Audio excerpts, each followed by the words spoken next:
En este tutorial vamos a exponer la crítica que Santo Tomás de Aquino realiza al argumento ontológico de San Anselmo. Nos encontramos dentro de la Suma Teológica, primera parte, cuestión segunda, artículo 1. En la dificultad 2 recoge Santo Tomás de Aquino la estructura del argumento ontológico de San Anselmo. Y en la solución 2 es donde Tomás de Aquino va a exponer la crítica que realiza a dicho argumento. Vamos con la primera parte, dificultad 2, estructura del argumento ontológico de San Anselmo. El punto de partida lo encontramos aquí. ¿Cuál es el significado del término Dios? Pues bien, normalmente por Dios entendemos que es lo más grande que cuanto se puede concebir. Inmediatamente surge la pregunta, la cuestión, ¿qué es más grande? Y nos recuerda dos posibilidades. Más grande, dice, lo que existe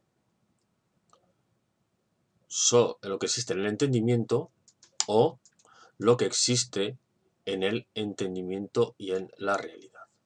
Por lo tanto, lo que tenemos aquí planteado justamente es esa definición, ese concepto de el término Dios, que es lo que entendemos por Dios, y lo único que hemos hecho ha sido preguntarnos qué es más grande, si lo que existe solo en el entendimiento o lo que existe en el entendimiento y en la realidad.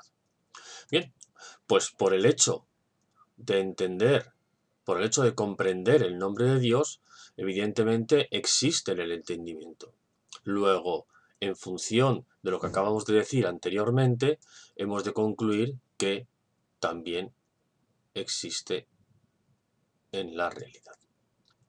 Esta, por tanto, es la estructura del argumento ontológico. El análisis del contenido del concepto de Dios nos lleva justamente a la conclusión de su existencia.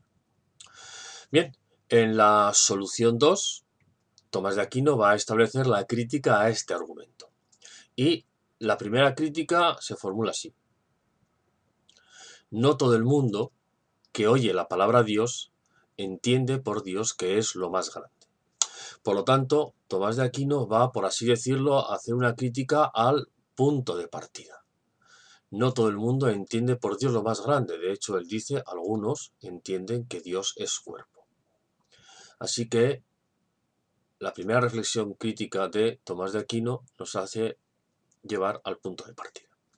Ahora bien, dice, todavía hay una segunda crítica. Vamos a suponer, vamos a aceptar que todo el mundo entienda por Dios lo que pretendemos que entienda, es decir, que es lo más grande. Vamos a suponer que todo el mundo entiende por Dios.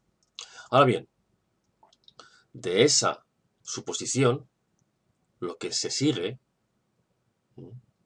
es que lo designado por ese término existe, pero existe solo en el concepto del entendimiento.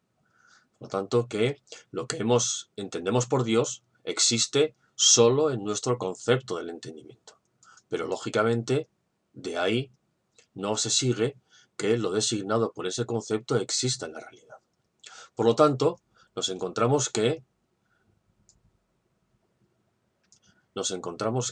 si entendemos el término Dios, podemos concebirlo con la existencia, podemos concebirlo existiendo, pero de ahí no se sigue que exista en la realidad.